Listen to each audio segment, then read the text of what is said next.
دوستو اس طرح کے اچھے بیانات سننے کے لیے ہمارے چینل کو سبسکرائب کرو اور ساتھ بیل کا آئیکن پریس کر کے آل سلیکٹ کرو.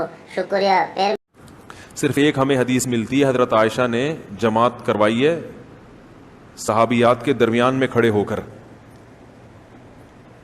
لیکن حضرت عائشہ کے بعد کسی نے یہ عمل نہ کسی صحابیہ نے کیا، نہ صحابہ نے، نہ اسلاف نے، نہ تابعین نے، نہ حضرت عائشہ نے دوبارہ کیا.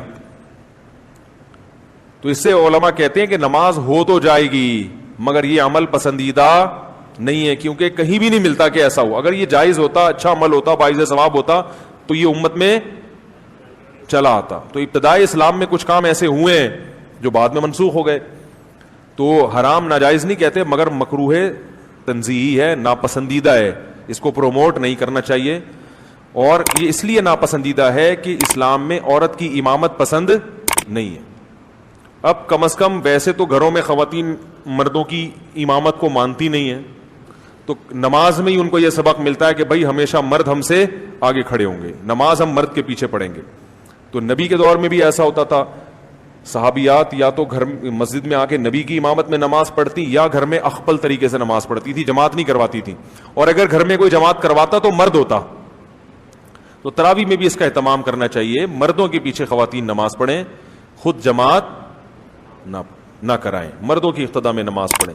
بھانجا ہے، بھتیجا ہے، حضرت عائشہ تو یہاں تک کرتی تھی کہ اپنے غلام کو امام بنا کے اس سے رمضان میں قرآن سنتی تھی.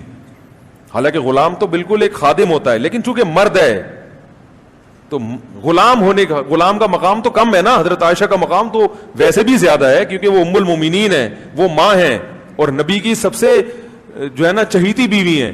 اس کے باوجود ایک غلام کو آگے کر کے اس سے نماز پڑھوائیں گے، تم امامت کرو اور ہم تمہارے پیچھے نماز پڑھیں گے. تو اس میں اللہ نے مردوں کو فضیلت دی ہے کہ وہ امامت ہو. تبلیغ میں دیکھ لو، خواتین کی جماعت جب نکلتی ہے تو ان کا امیر بھی مرد ہی ہوتا ہے، حالانکہ وہ پردے میں ہوتا ہے، اس کو بات کرنے کی اجازت نہیں ہوتی خاتون سے، لیکن الگ سے خاتون میں کوئی امیر نہیں بنایا جاتا.